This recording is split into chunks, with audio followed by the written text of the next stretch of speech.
कक्षा 12 विषय हिंदी पाठ 12 रेडियम की आत्मकथा। लेखक महावीर प्रसाद द्विवेदी। उनका जन्म 1864 ईस्वी में हुआ था और उनकी मृत्यु 1938 ईस्वी में हुई। युग प्रवर्तक महावीर प्रसाद द्विवेदी का जन्म उत्तर प्रदेश के रायबरेली जिले के दौलतपुर गांव में हुआ था। उनके पिता का नाम राम सहाय दुबे था। वे काव्य कुंज ब्राह्मण थे। कमजोर और अधिक आर्थिक स्थिति के कारण शिक्षा का क्रम अधिक समय तक न चल सका। उन्हें जीआईपी रेलवे में नौकरी मिल गई। कुछ समय बाद टेलीग्राफ का काम सीखकर इंडियन मिडलैंड के रेलवे में तार बाबू के रूप में नियुक्त हुए। नौकरी के साथ साथ हिंदी के अतिरिक्त मराठी, गुजराती, संस्कृत आदि का गहन अध्ययन किया। सन 1903 ईस्वी से सरस्वती पत्रिका के वे संपादक रहे। वे भाषाशास्त्री, रचनाकार, अनुवादक, वैयाकरण, इतिहासज्ञ, अर्थशास्त्री होने के साथ साथ विज्ञान में भी गहरी रुचि रखने वाले थे। काव्य मंजूषा, द्विवेदी काव्यमाला, कविता कलाप उनकी काव्य रचनाएं हैं। अनुदित काव्य में गंगा लहरी, ऋतुरंगतरणी, कुमार संभव आदि हैं। अनुदित गद्य रचनाओं में भामिनी विलास, अमृत लहरी, शिक्षा, स्वाधीनता, जल चिकित्सा, हिंदी महाभारत आदि अनुदित गद्य रचनाएं तथा हिंदी शिक्षावली तृतीय भाग की समीक्षा, वैज्ञानिक कोश, नाट्यशास्त्र, हिंदी भाषा की उत्पत्ति, संपत्ति शास्त्र, विज्ञान वार्ता, वाणी विलास, विचार विमर्श आदि है। द्विवेदी जी प्रथम साहित्यकार हैं जिनको हिंदी साहित्य सृजन के लिए आचार्य की उपाधि दी हुई है। द्विवेदी जी की प्रस्तुत गद्य रचना विज्ञान वार्ता से ली गई है, जिसमें रेडियम नामक पदार्थ है। उसके आविष्कार और उनकी यात्रा का आत्मकथनात्मक शैली में वर्णन हुआ है। संस्कृत, तत्सम और अरबी फारसी भाषा के शब्दों की अधिकता है। तो विद्यार्थी मित्रों, आज हम देखेंगे कि रेडियम का जन्म कैसे हुआ, उसकी उत्पत्ति कैसे हुई, वो कहाँ कहाँ उपयोगी होता है और रेडियम के कितने फ़ायदे हैं और वो कितना कीमती है, ये भी बात हम आज जानेंगे। रेडियम कहता है, मैं कहाँ जन्मा, ये कहना मेरे सामर्थ्य के बाहर और तुम्हारी कल्पना से परे है।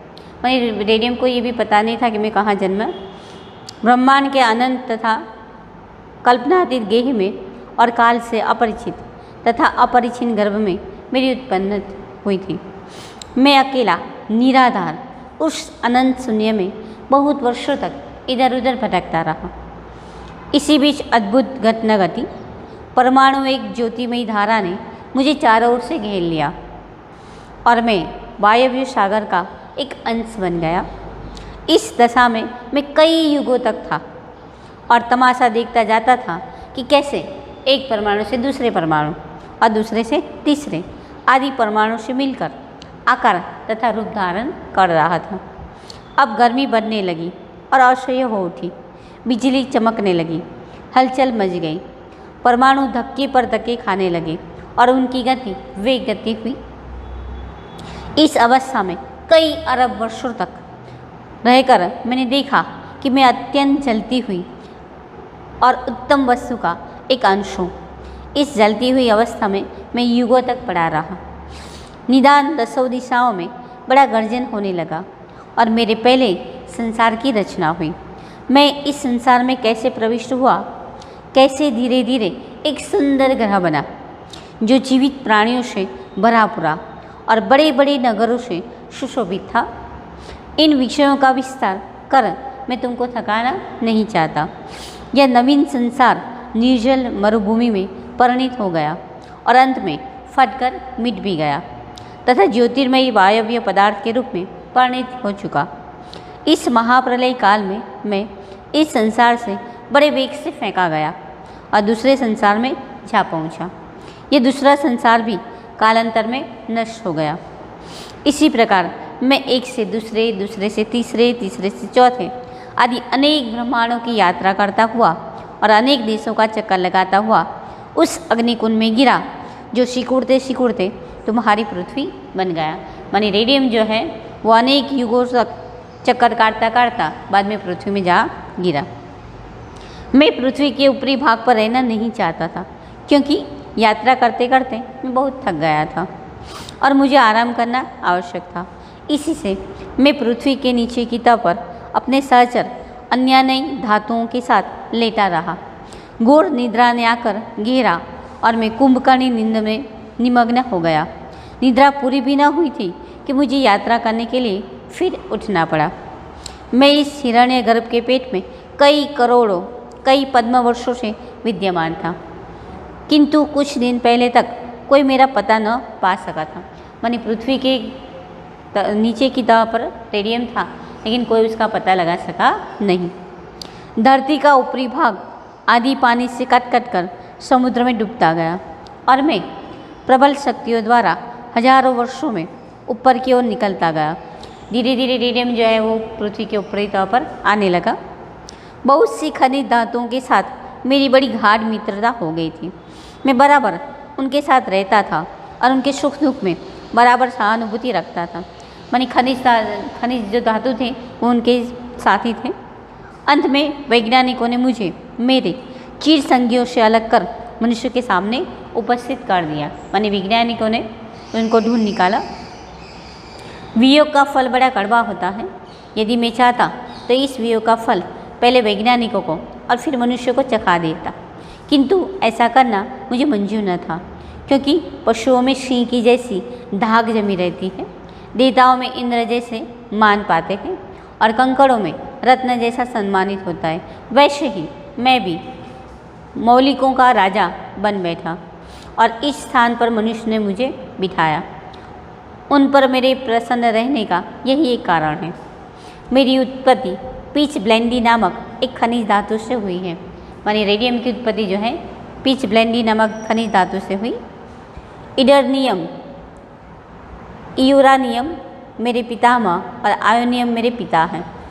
अर्थात यदि तुम यूरानियम को कुछ देर यूँ ही रख दो तो उससे आप ही आप आयोनियम और आयोनियम से मैं बन जाऊंगा।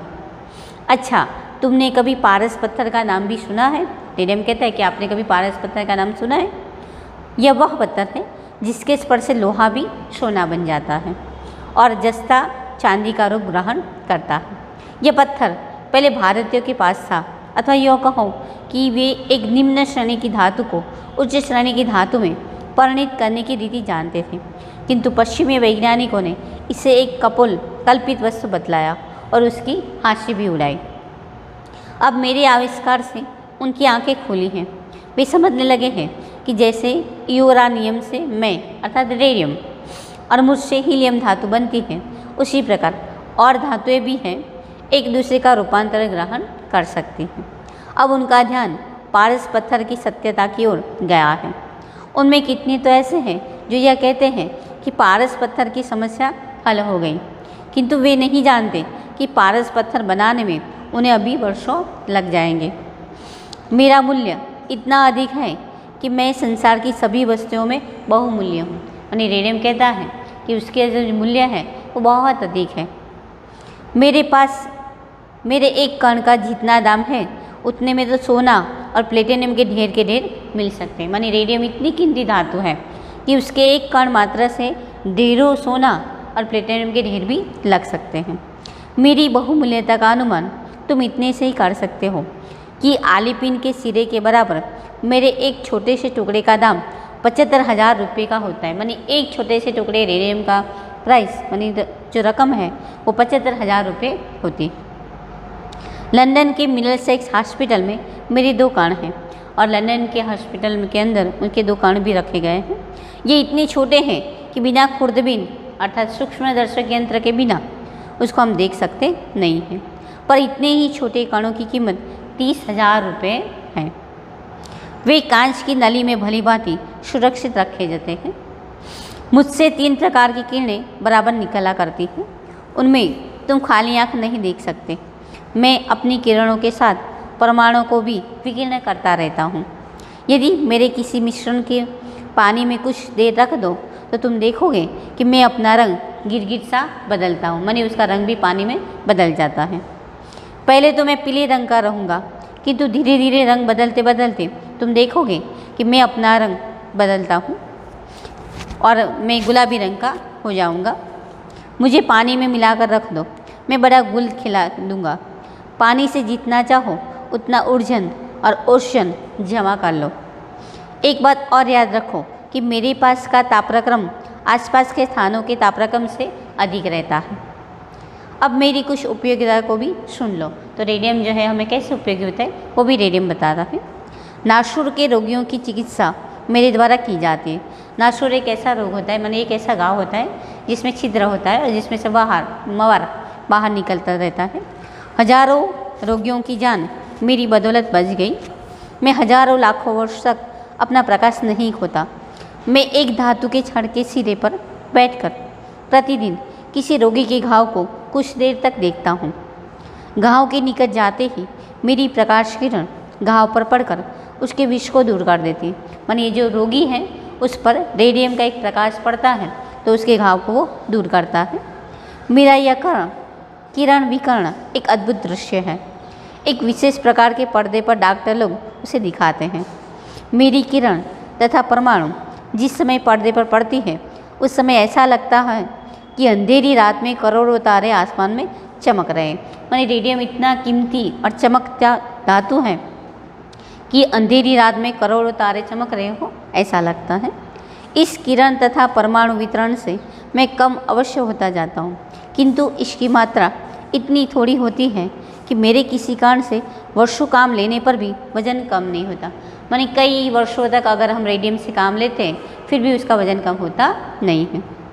एक बात मैंने अब तक छिपा रखी है। मैं देख रहा था कि तुम मुझे हाथ से छूते हो या नहीं।